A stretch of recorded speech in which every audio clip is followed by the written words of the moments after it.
I'm Ariana Grande. Hi, I'm Cynthia Erivo. And you're listening to the Broadway Podcast Network. Visit bpm.fm to discover more.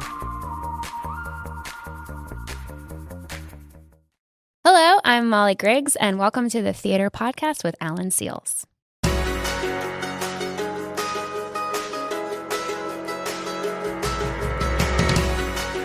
Hey everyone, welcome back to an all-new episode of the Theater Podcast. I'm your host, Alan Seals, and our guest today is Molly Griggs, who took me down a very pleasant yet unexpected walk down memory lane.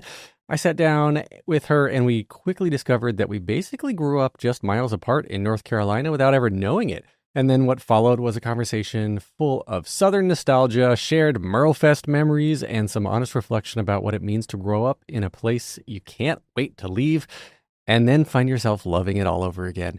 We also dive into why her latest role on Broadway in John Proctor is the villain hits so close to home, how she navigates vulnerability on stage, and what it's like to play a character who's nothing like you in real life.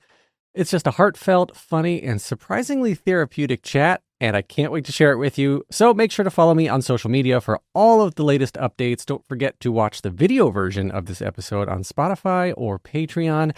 And don't forget, this episode is brought to you by WelcomeToTimesSquare.com, the billboard where you can be a star for a day. And now everyone, please enjoy this episode with Molly Griggs. Here you go. 1, 2, 3.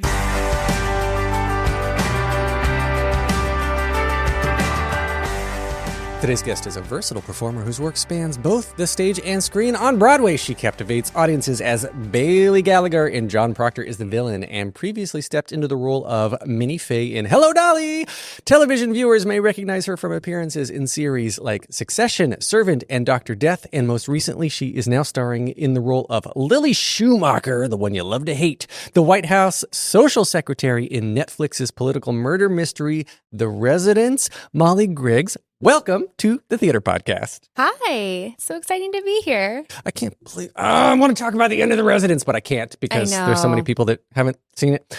And like, I've known you for all of, 10 minutes now, and you're not, bitchy and mean and everything like that character, like she is. Like Lily is. Is that a fun role to play? Do you get to, do you have fun just being like the mean one? Of course. It's totally delicious to get to play people who are crazy, unhinged, and mean and terrible. It's so much fun. And I think with someone like her, like they really, our showrunner, Paul, really did let me kind of do what all of my weird ideas, which is amazing. And that does not happen all the time.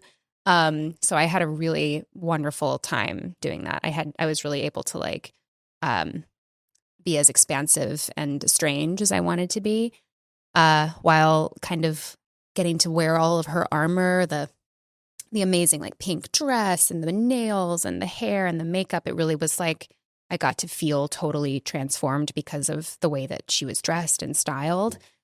So it was just, an unbelievable experience. That's so much fun. And the cast, too. The cast looked like it was just an incredible set of people to work with. You can't beat it. Right. Truly. I mean, we had Uzo Aduba. We had Randall Park. We had Ken Marino. We had everybody. I feel like I don't know who wasn't in that show.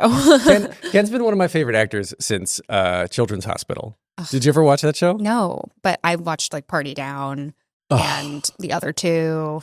I mean, he's amazing. Yeah, absolutely amazing. I love that subtle humor that this whole show brought. That The Residence brought this whole this dry sense of humor and pushed the story along in such a way that just worked for me. I was telling you before we started recording that before I knew we were chatting, I had already finished the whole series. Amazing. I binged it. I was like, I gotta know, and it's good. It's good.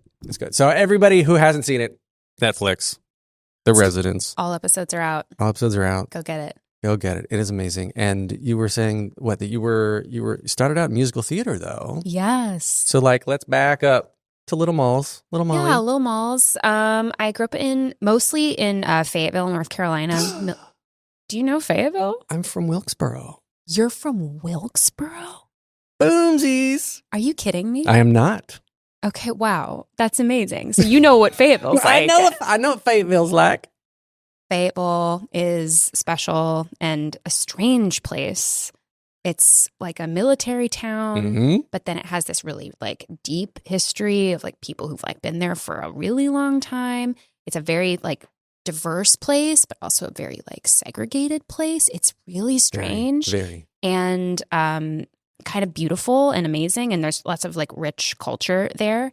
But yeah, there's this amazing theater called the Cape Fear Regional Theater. I don't know if you ever went there. I didn't. I knew of it. I had friends that would perform there, but I never got to do it myself. Yeah, it's a wonderful professional theater in Fayetteville, North Carolina. Like they would have, I don't know what it's like now, but they would have 2 equity contracts per show. So people would come from New York or from LA or Chicago, whatever. They would come and do shows there. So I would, be in the plays as a kid, and I would meet people who were like real actors. Real. Yes, they were real. They were like, doing it for real and getting paid for it, and it was their job, and they were so amazing. And I got to like meet all of these people who would come through and do a play, and sometimes there would be a lot of repeat customers who would come back and do a couple plays a year. And that was like kind of where I like fell in love with musical theater and also with plays. I kind of got to do 2 to like 5 plays a year from the time I was like 10 until I graduated high school, which was amazing. So I had a ton of experience just being on stage, like had a lot of stage awareness. And I trained a little bit in Raleigh. Like when I was in high school and I got actually kind of serious about it, I would drive myself after school to Raleigh to take classes and voice lessons, do the whole thing. And what was it? North Carolina Kids Conservatory? Is that? Oh, it was with NCT, right? NCT, that's right. Yeah, they had a conservatory. Yeah. So yeah, I would go take class there. I had some wonderful teachers there, and a lot of the people who took class were other kids who like wanted to go to college for musical theater or for acting, and so it was nice. It was a nice like place to find community of like other people who wanted to do the same thing I wanted to do. And I also, in North Carolina, I had a handful of friends who all went on to go study in school at great schools and still work in the business. And we're all kind of like, wow, we're from Fayetteville. Like this kind of random. Like, most of the people you run into in this town who've been doing this since they were kids, they're from New York, they're from California, they're from Florida. Michigan. Michigan. Yeah, they have these like big, robust, like they did like competitions and stuff when they were in high school. And I was just like, wow, that's cool. I had to figure it out. And there were places, but the infrastructure wasn't the same. There's a lot of people that went through Elon too. Tons of people went to Elon. They either originated in North Carolina, like growing up there, or went to Elon just for performing. Yeah, and a lot of people that you meet who, like, I can't believe you're from Wilkesboro. Wilkesboro? That's wild. Because, like, most people that you meet up here, like, oh, I'm from North Carolina, and they're in this business. They're all from Charlotte. Yeah. Or Raleigh. So I tell people Raleigh if they don't know the tiny towns. Yeah. Because that's where I lived in and out of Raleigh for 8 years when my long story short, got a computer science degree and then became a professional actor. Whoa. So I was based in and out of Raleigh you for did that. Backwards, by the way. I paid the bills. Kind of. That's amazing. But yeah, so I tell people Raleigh, except if they're like know anything about growing up there. I'm like, Wilkesboro, where NASCAR was invented. And like Junior Johnson still rules the town. And I could hear the races on race day. I lived 10 miles away from the Wilkesboro Speedway, and you hear that all day long. Wow. That was a thing. Did you ever go to MerleFest? My dad's obsessed with MerleFest. I love MerleFest. I got to see Alison Krauss in the Union Station at MerleFest, she's like my hero. And I sobbed. It was just me and my dad. We went. It was so much fun. Yeah, my dad goes to MerleFest. My dad goes to Delfest in Maryland. My dad's like a huge bluegrass person. Like all those guys. It's high school. That was the thing. We always look forward to it every year because we just like go out, hang. We skip school, like go to MerleFest. My parents don't listen to this. I hope. We skip school sometimes. Just go to MerleFest during the day. It's the best. Like the lineups that they had were crazy. Yeah, it was crazy. Yeah, Bella Fleck. I got into Bella Fleck there. Like just amazing stuff. Anyway, back to you. So, wow, I can't. I'm actually shook that you're from. I love it. And at what point, though, did you decide you wanted to do this professionally? Because that's a decision. Yeah. I think I like secretly in my heart of hearts always kind of knew, which I know is psycho. But then I think the first time I was like honest out loud about it was I went to this camp when I was like 15 in Steamboat Springs, Colorado. It was called Perry Mansfield. It's the same Antoinette Perry of the Tony Awards, Antoinette Perry. It's the same person it's named after. And it's this like amazing, beautiful, it's mainly a dance program, but they have acting stuff too. And I was just out there and I just got to meet like all these amazing people. And I was working on like plays in particular for the first time, like really, really beautiful plays, like working on Tennessee Williams. And I was kind of like, oh, I can't not do this. Like, I think this is, I think this will always be interesting to me. I think there's just always going to be something new to discover about how to do this job, and also different things to discover about myself through this work, and how I move through the world and my relationships with people. And I'm just so fascinated by how human beings are the way they are and like make the decisions that they make. And so I kind of just like very quietly to myself there, I was like, I'm going to do whatever it takes to do this for real. And my parents luckily were very cool about it and were excited for me. And were they in the military? Is that where you were in Fayetteville? Both of my parents military. Wow. Yeah. My dad was in the Army for 30 years and my mom was in the Air Force for 16 years, I think. And yeah, my mom had retired by the time I was growing up, but my dad was still active in the military. But my dad did plays with me. Really? Yeah. Oh. Yeah, we would do plays together. And my mom was really involved as well in the theater and would do like all kinds of things. And my siblings as well. It was a total like family affair. And so everyone was like, when I was like, you guys, I'm going to do it. They're like, okay. Like, it was kind of casual in a way. Did you build it up in your head? Because you were like, what if they say no? I'm going to be crushed. I don't know what else to do. And then they were like, this is your version of a coming out story. Like, I'm gonna be a theater major. I know. Like, okay, I know. We knew. They're like, all right, we always knew. Yeah, we knew. Yeah, I guess I wasn't worried that they were going to say no. I think I just wanted, it was going to be the level of how excited or confident they were going to be in me is what I was worried about, Yeah. But because they were almost like nonplussed. They were just like, yeah, like you will do it and you will figure it out. Like that kind of, I don't know, like they've never had a doubt about it. And so then I was able to not have a doubt about it.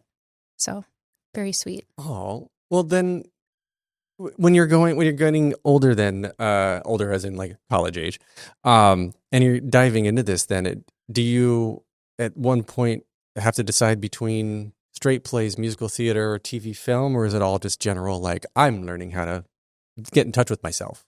Yeah. I mean, I think when I was in college at Carnegie Mellon, I was like, I want to do all of it. It's all interesting to me. And I was like, I was stressed about it. I was like, do I have to kind of focus on musical theater? Do I have to focus on film and television? And I would get conflicting advice about that from people, from teachers or from folks that I would meet with work. And I don't know, in my head, I was just like, I really think if I just am stubborn enough about this and I like confuse people enough about what I'm like good at, then like maybe everybody will just be like, oh, okay, maybe she can just do whatever she wants. And so far it's kind of working. So I'm not going to like change anything because I've been able to do, both things at a pretty consistent back and forth rate. This is my first time doing a play in like 6 years. This is like the biggest gap that I've had professionally with no theater. And that was like strange. And I had to like make a conscious choice to really sort of focus on film and TV for the last few years. But it's been so amazing to come back to it now and on a play like this that's so good. And so it feels like it met me at the right time in my life. Yeah, it's like unbelievable. We'll dig into that because one of the first things I wanted to bring up about John Proctor as the villain is that for those who don't know, it's the story. It's not the story of the Crucible. It's a story about a class learning about the Crucible. Yeah. And in the Crucible, John Proctor is the hero. This obviously, title gives it away, flips that narrative. Yes. So dig into why this found you. This play, so what's cool is this play's been actually knocking around for a little bit. This play has had this kind of wonderful regional life. And, you know, they're doing it in colleges, they're doing it in high schools, they're doing it regionally. It's had this, people have been aware of this play. And I was aware of it too. And then when it came back, was coming to Broadway, I was like, oh, this is cool. This is sort of a different trajectory for a playwright to have their Broadway debut. And it's been very cool.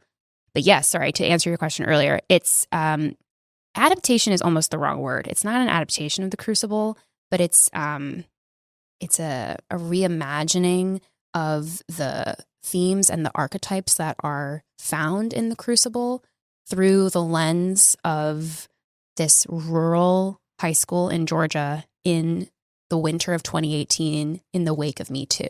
And there's a lot of what was happening in the world at that time, and it's still happening, that very much is in conversation with the plot of The Crucible and the characters in The Crucible. And so the characters are literally reading that play in our play while dealing with things in their lives and with each other that are similar or reminiscent of what happens in that play.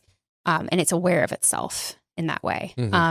So it's a unique play, and it's sort of structured similarly. It has this sort of, there's no intermission, but it has, we discovered in our rehearsal, there is a bit of like a 4-act structure in the play that mirrors that 4-act structure in The Crucible.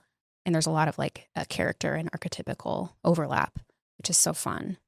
Well, the role of Bailey, I mean, you're the one I think that's kind of leading the class in questioning what we're normally taught to I guess believe in terms of like consent, misogyny, who controls the narrative. All of this is normal in The Crucible, and then your character's like, hold on a second. Yeah, well, what's fun about her, she's also kind of learning it in real time too. Really? She's the character. She's 24. This is her first job out of college, and she is in real time, you know, with the students, dealing with these themes and dealing with the truth of people in her life that she believes to be intrinsically good, doing bad things, and all of the characters are wrestling with that dichotomy of like, how can somebody I love, how can somebody's dad or somebody's brother who I know, who I have a relationship with, who I know to be good, are capable of hurting people like this. And this is also what we have to deal with as a society all the time, with, you know, not just with famous people or powerful people being held to account in this way. It's also, we've had to deal with it personally. Like everybody knows somebody who's dealing with it, who has been victimized or has hurt somebody. And it's a really hard thing to hold all of that information in your head, because we want it to be black or white. We want it to be good or bad. We want to be able to have it be clean. But these things are part of what it means to grow up, part of what it means to be an adult. So we have to deal with how gray our lives are and the people in it are. And that's what's happening with these characters. All of them are dealing with that. It was funny, in our rehearsal process, we actually read The Crucible as a cast. Like Really? we kind of like did the play. We like read it. And I read, I don't know how familiar you are with The Crucible, but It's been a while. Yeah. I know, I had to reread it too before we did the play. But I read Reverend Hale, who is a reverend who comes in from another town to sort of help Salem navigate this moment, and is trying to like be this arbiter of truth, and is trying to help the town, trying to help the people. And he sort of, despite his best efforts, messes stuff up, and he misjudges people. And he, at the end of the play, he's weeping because John Proctor is going off to the gallows, and he couldn't do what he could do to save him. And there's, that's not a direct overlap with what happens with the character that I play, and John Proctor is the villain. But there are so many similar things of just this person trying to do their best and trying to militantly go after what they believe is true and right and righteous, and then being dead wrong. Right. I mean, correct. Yes, you are correct. Yeah. It's yeah, it's a tough thing. And, you know, I have people come and see the play and they'll be like, oh, but this, and oh, but you did this. And because of this can't be true. And I was like, yeah, but what if it's all true? You know, It can be. Yeah. like, what if we just have to sit with everything being true and these contradictions being true? So it's been cool. I've had some wonderful conversations with people in my life, my friends and my family. And it's been amazing to go out at the end of the play and see our stage door, and literally people are they're cracked open. You know, their faces are kind of clearly had been crying or laughing, and sometimes they're literally crying and laughing at the same time. And I was kind of like, yeah, I mean, that's an appropriate response to like what just happened. It's crazy. It's so many conflicting feelings. Don't go anywhere. We'll be right back after this break. Welcome back to the episode. Well, how did it find you? You said like this found you at the perfect moment in your life. Yeah. And what was going on that made you stick to this like magnets? Well, I mean, to be honest with you, I auditioned for this my callback for this was on Election Day in 2024. Okay.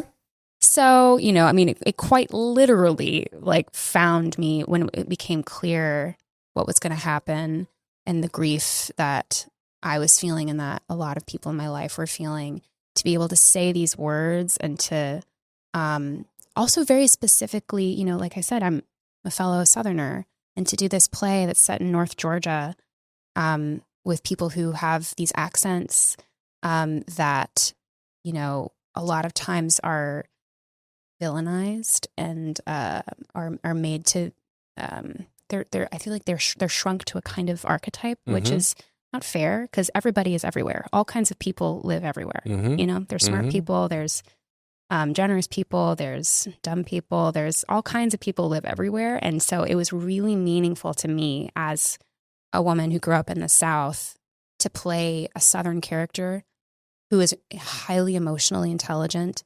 And all of the characters are so smart and articulate their feelings really well, and also sometimes not really well, and are generous and really funny.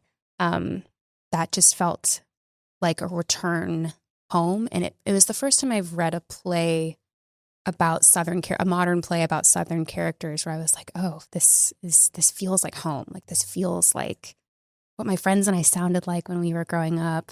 Feels like what my teachers sounded like. So that was very moving to me. Did you have an accent you had to kick? I did, I think. Yeah? So my parents are from Maryland, so my mom has like a thick Baltimore accent, and my dad's accent is like Maryland, so my dad kind of sounds Southern. But yeah, I think I sounded more Southern than I do now when I was growing up, and I kind of kicked it a little bit in drama school, but I fall back into it really easily. Same. Especially when I go home.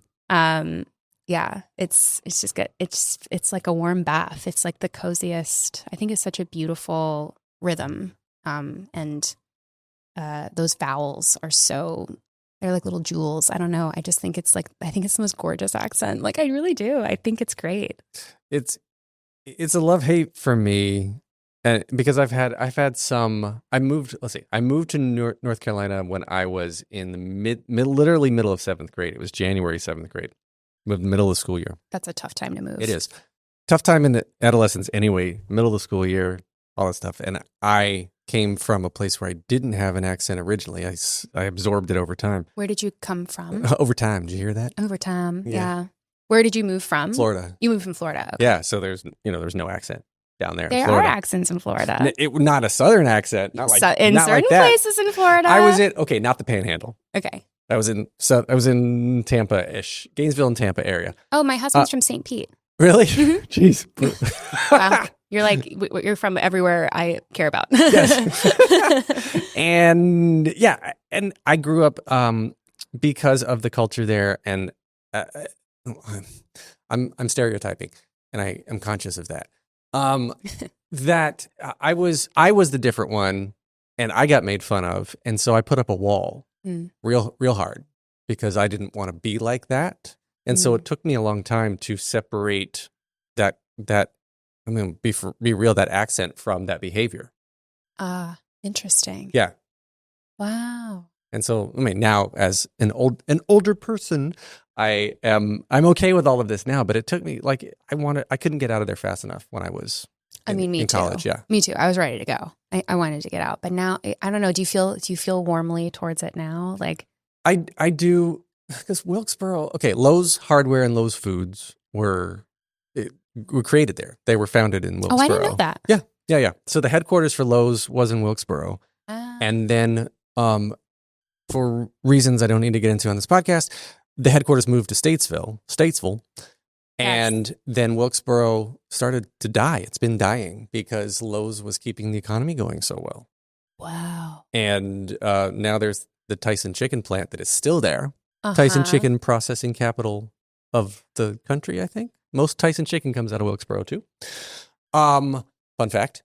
Wow. If you like fried chicken or regular chicken, I guess. But that's the comforting smell for me when I am on 421 coming from Winston, driving west on over in the foothills start to roll in, and on a spring summer day exactly like today, you can smell the chicken coops.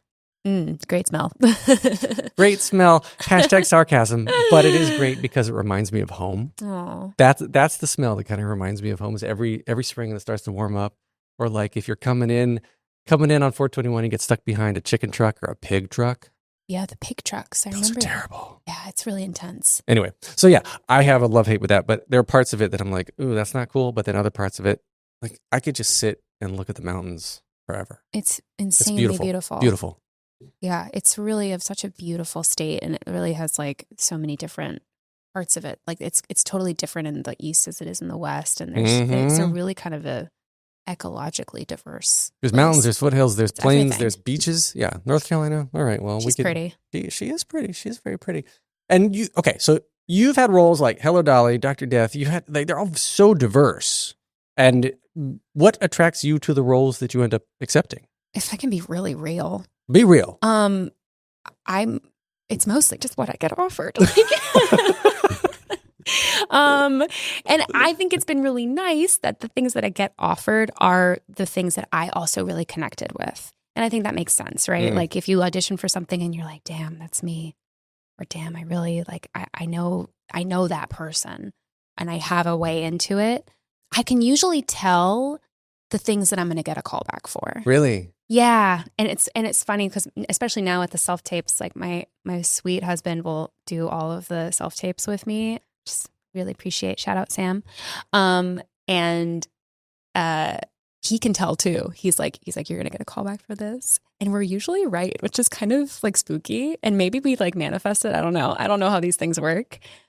But yeah, I think, and I feel really lucky that the things that have become offers are usually so well written and the characters are really rich and complicated. Mm-hmm. And so I feel really fortunate and honored to get to do that. And keep it coming. But do you like the is it nervous? I guess I was going to say, do you like the nervousness, but it may not be nervous of taking big swings to make these big characters and like go outside of so much outside of who Molly is at the core?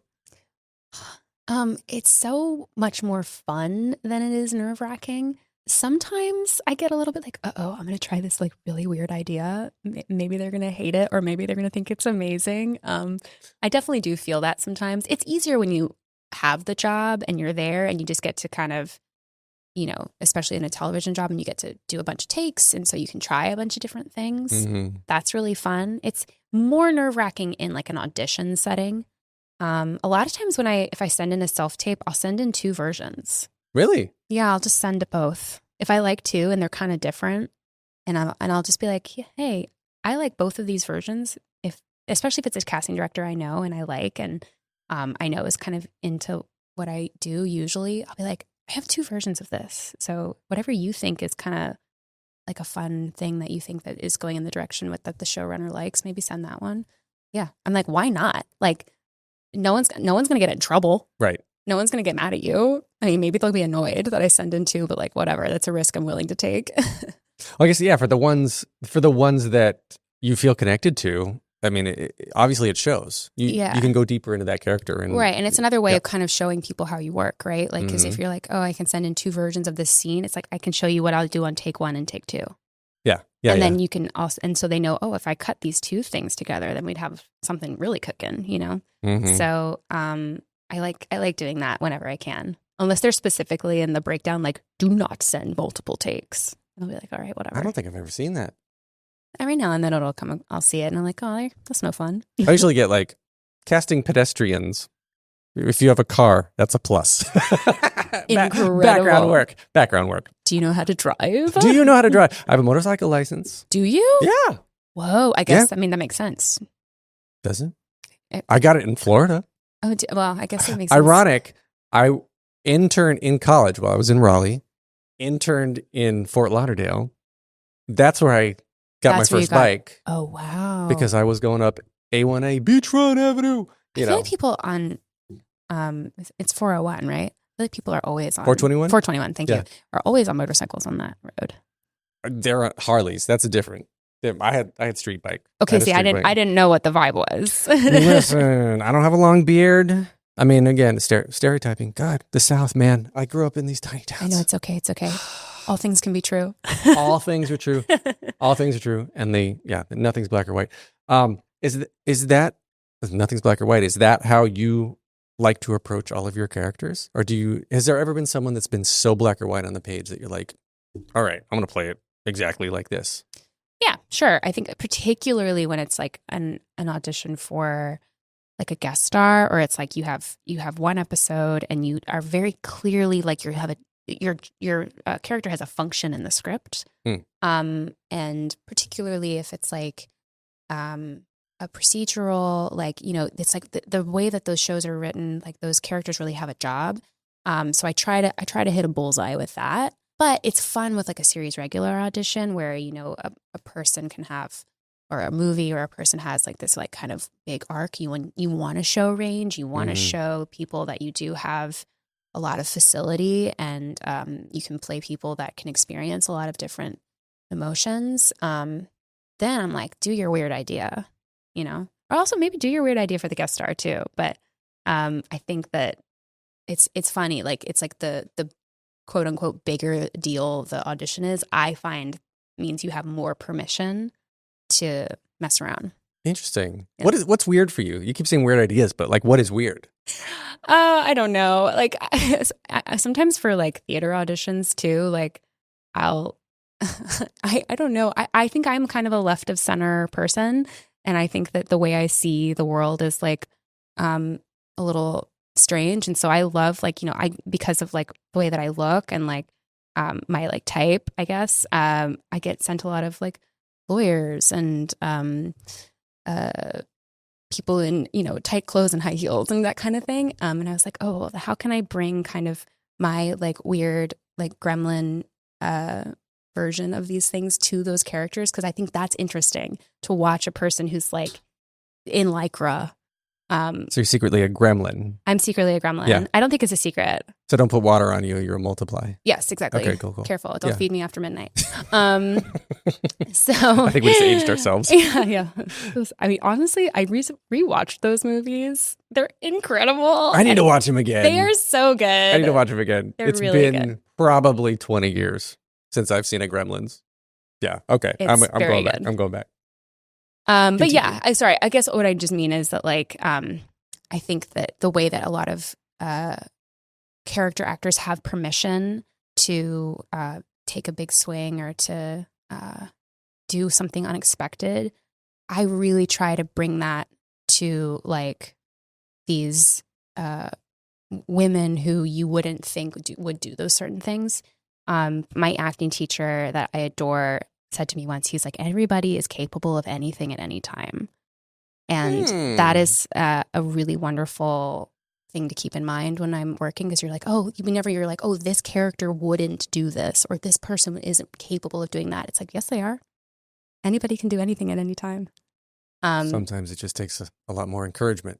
Yeah, exactly. And it's just like, you know, what could cause a person to have this reaction?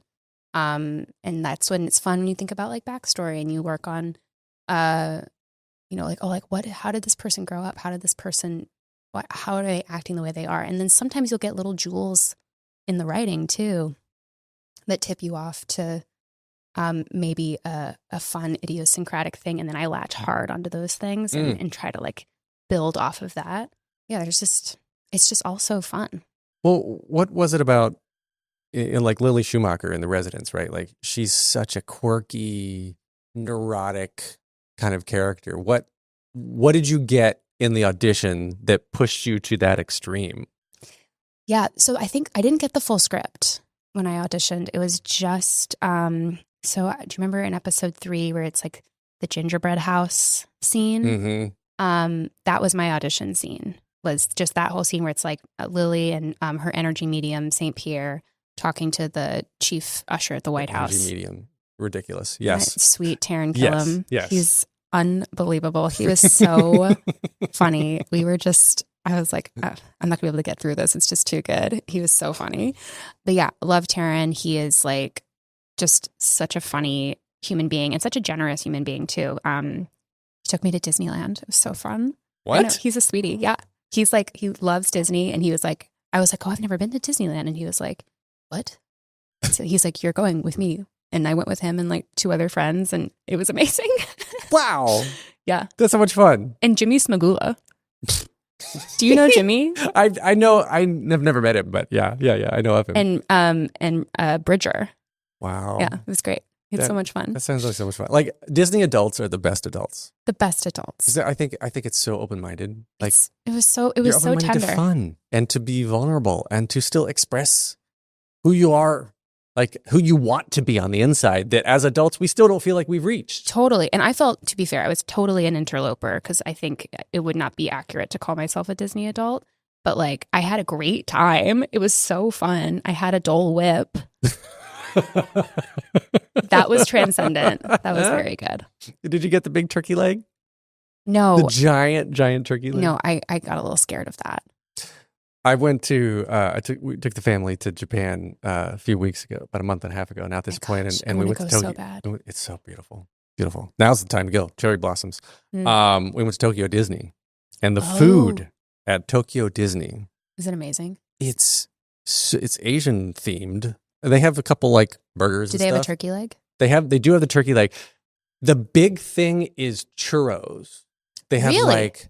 And it was really big at Universal Studios. We went to Universal Studios Osaka, and they had like beef flavored churros and popcorn flavored churros. Savory churros. Yeah, it was you had to go around to different parts of the park, and the different little carts would sell different flavors, and you had to like collect all the flavors.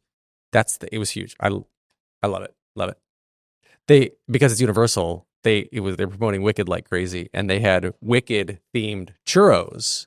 Were they pink and green? It was pink and green, strawberry flavored. Wait, they were both strawberry flavored, or was like the green one like matcha or like? I think the green was something else. I had the pink one, but I had the pink one that's strawberry flavored. It was good. It was very, very good. That sounds so fun. So there you go. Plug for Japan. Go to Japan. Don't go anywhere. We'll be right back after this break. Welcome back to the episode. Ken Marino, real quick. Again, one of my favorite people. Like watching somebody who's just talking about taking big swings.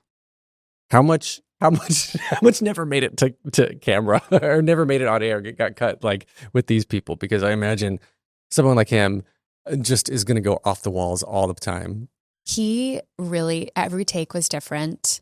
I didn't realize this now, but he's such a physical actor. He would do these like, because we had to be word perfect. Really? Yes, that's a Shondaland rule, and also our showrunner Paul. We had to say it exactly as it is on the page, very much like theater. So we had to be. There were boundaries like that. We had to be really rigorous about exactly what we said. But physically, he was able to just kind of do the strangest things. Like he was always just like throwing his hands in the air, or like turning around and like scoffing, and then like coming back on his heel, and then saying one more thing before he ran away. He was just totally unhinged. It was great. It's so much fun. That's fun. I love that creativity. That it's an environment where you always want to try to like the energy just like makes you want to build up and be that much better in yourself, right? Like I feed off of that, of working with people like that. Absolutely. And I think everyone felt like this job was special. Everyone knew that it was special. and everyone wanted to be great. And that is just the magic sauce. When everybody there is buying into it 100%. Nobody was phoning it in. Nobody was, thinking about lunch. Everybody was just like excited to do their job every day and felt honored and excited to be saying great text with other great actors.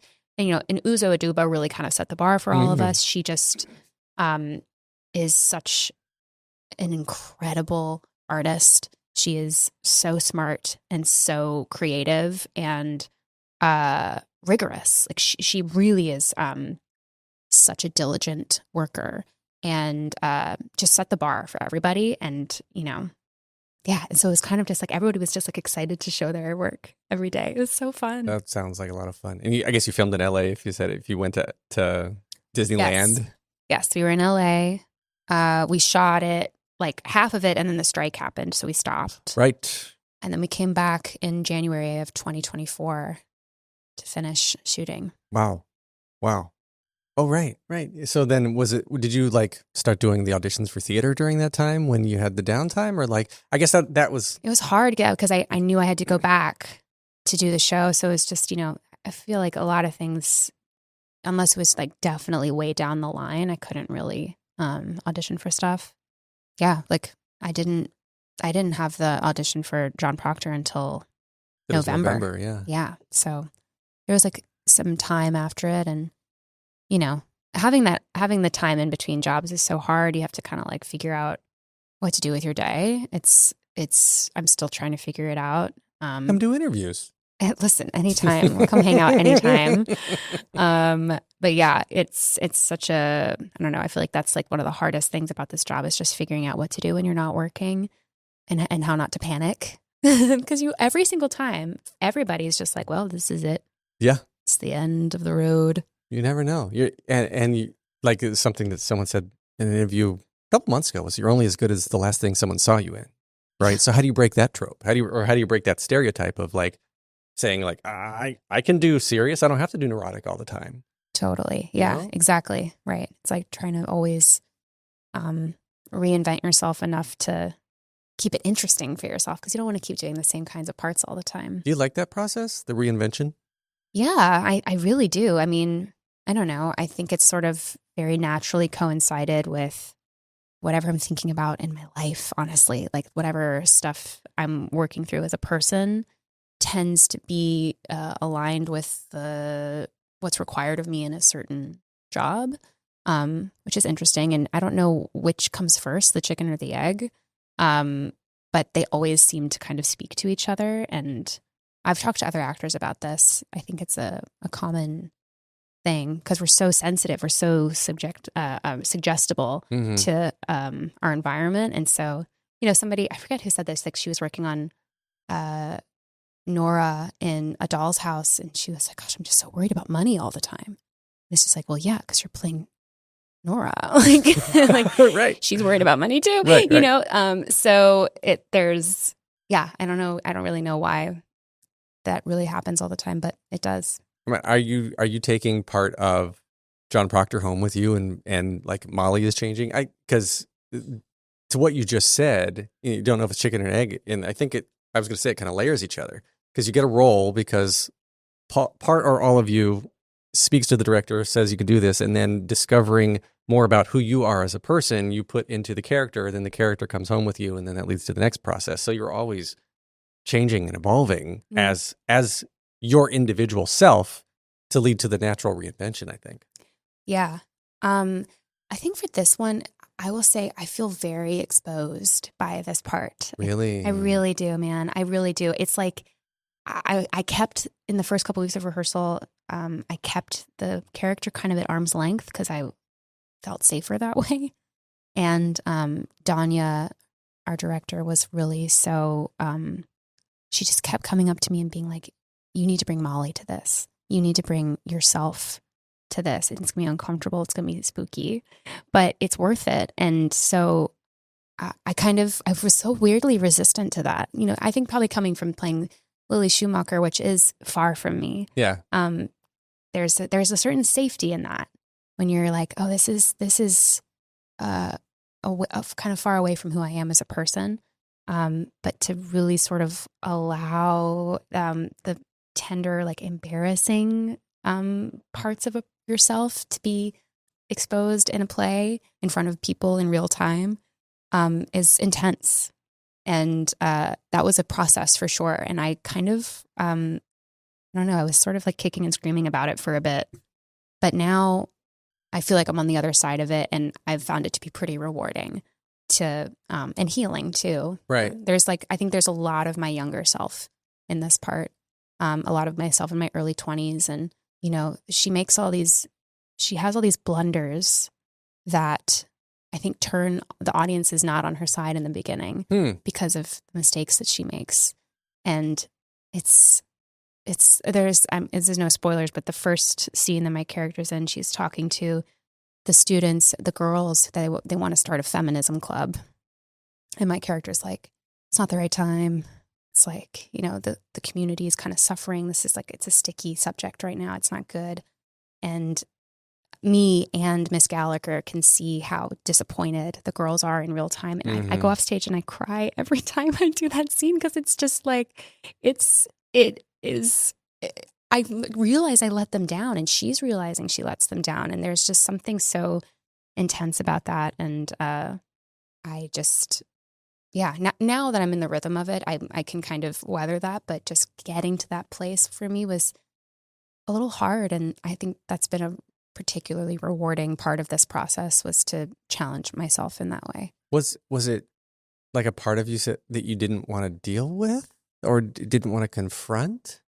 Like just the acceptance that maybe, I talked with someone the other day for a different podcast where he was saying like literally the whole founding fathers revolution, all of the history told by the victors is all completely wrong. This is a completely separate topic, but right. Like the founding fathers were not the nicest people. Mm-hmm. And to confront a truth like that, it's kind of a pretty shitty comparison, actually, now that I said it out loud. But to confront the truth of like our foundational beliefs that we've based our entire personalities and our decisions on, our belief systems on, could be fallible. Totally. Right? It's scary. Yeah. Like, is that sort of like, especially for me coming from the South again, talking about like the culture of who needs to be doing what because of who they are. Yeah. That took a long time to kind of deconstruct. Right. I think that is part of it. There is this Southern thing of that I'm working with in this play of just it's important that you're taught that you're not supposed to make anyone feel uncomfortable, especially a woman, especially a girl. You're supposed to kind of placate and make everyone feel good. You're kind of you're in a way like always hosting the conversation. You got to make everyone be at ease, and you're always smiling and you're always polite, and that's just a cultural thing from where we're from. And I think there's something very real in this play about trying to do that because it's what society wants you to do, while also dealing with like losing in conversations. And it's like that wrestling of like, it's not going well, but I'm going to really keep smiling and make it as best as I can. Ooh. Like that is really real for me. And it reminds me of a lot of like real moments in my life. And, that's, I think, a lot of how I still kind of operate in the world is like, I want to make everything better. I want to make it okay. Even when I'm like in a sinking boat, I'm like, it's going to be fine. Mm-hmm. Don't worry about it, y'all. It's going to be good. Do you want a snack? Like, can I get y'all anything? Can I get y'all anything? Yeah, exactly. Bless her heart. Exactly. Bless her little heart. All right. Well, I feel like we could continue down this therapy session for a while, but I know you got places to be and things to go improve upon and tropes to break. Okay. So plot in 60 seconds. Okay. Screen in front of you. 60 seconds up. I have 17 musicals in front of me. Okay. You give me a number 1 through 17. Okay. I will tell you what show you picked. You give me the plot to that in 60 seconds. Oh, shit. What if I don't know? Then you be a good improviser. Okay. All right. 12? 12? You should know this one. Wicked. Go. 60 seconds remaining. Okay. This green girl goes to college and she's really weird. And she befriends this other weird girl named Glinda. and they become best friends. And then Green Girl is radicalized by animals 45 being seconds murdered. remaining. And also then she sings a really big song about defying expectations, and she flies in the sky. And her pink friend is like, I can't go with you because I have to stick to the status quo. And then she's also in love with this guy who's like really hot, 30 but maybe seconds dumb, remaining. but also maybe not dumb. And he also gets radicalized. But then he gets with Pink Girl. And then also he becomes the Tin Man. Oh, and then Green Girl is like ostracized, and she's trying to 15 seconds remaining. she's trying to change the world, but she's a villain now. And then she gets killed by Dorothy. 5, 4. Close. 3, 2. Yeah, I know I missed a lot. far. Big swing. I'll give you that. Big swing there. Let's see. Hot guy becomes Scarecrow. Hawkeye becomes Scarecrow. Hawkeye I becomes couldn't remember. Scarecrow. It's been a minute since I saw the play, but I saw the movie recently, so I'm like good on Act 1. Yeah, Bach does. Oh, and there's Bach. Yeah, Bach becomes Tin Man because of his heart. I was like, how do they all? And then who's the Cowardly Lion? He's not really a. Well, remember in the school they Oh, they have hot guy and Green Girl go out and release the that's right. Cowardly They Lion. have the Cowardly Lion in the school. That's the cub, right. yeah. And That's because they wouldn't let him fight his own battles and all those other lyrics Then- that Stephen Schwartz wrote. That's right, and so he got ruined. Yeah, and now he's just a big chicken lion. That's, lion. that's right. Yeah. Yeah. Well, that's life. There you go. Oh, that was a tough one. That was a tough one, but there were others that you could have also chosen. Okay, so 3 standard closing questions. Simple. First one is just what motivates you. What motivates me is I think trying to do right by other people and making my family proud. I like that. What advice would you give to your younger self and younger people listening now starting out down a similar path? You don't have to ask for permission. You can just do it. Good. All right. If you could only see one show for the rest of your life, but you can see it as many times as you want, what would you see? Into the Woods. Act 1 or Act 2? Both? The whole thing? I get the whole play, don't I? Yeah, I'm sure. I mean, but a lot of people don't know there's a second act. I'm saying, right? Because is it like Into the I Woods? love the second act. I know, me too, but it's so much darker. It's like 2 different shows. I think the first act is dark too. I will make that argument. I think there's something so spooky about how I just think that whole play is so rich, and everything is complicated the whole way if you look closely. Yes, I agree. All right, where can we find you online on the socials? I'm on Instagram, Griggs with a Z instead of an S. I don't know why I did Because you're that. cool like that. I'm cool like that. And I'm on Twitter, but I don't check it. And yeah, that's where you can find me. I'm not on TikTok because I think my life would be over. I just know myself. That's what you would do between gigs, is just spend time on I TikTok. would just be on TikTok. So Fair point. Sorry. I am on TikTok. I don't check it much, but I do post. I'm like a fire hose. It's just a lot of outgoing. yeah, good. Lovely. But I don't know. Tag me in your talk comments and stuff, people. I'm there. All right. Instagram, Threads, TikTok, Facebook. You can watch the video version of this on Spotify or Patreon. Jukebox the Ghost gave us our intro and outro music. Welcome to timesquare.com gave us our beautiful space. And Molly Griggs gave us our lovely conversation. Thank you so much. Thank you for having me. This was awesome. Bye, y'all. Bye. Take a deep breath, make the world a little colorful.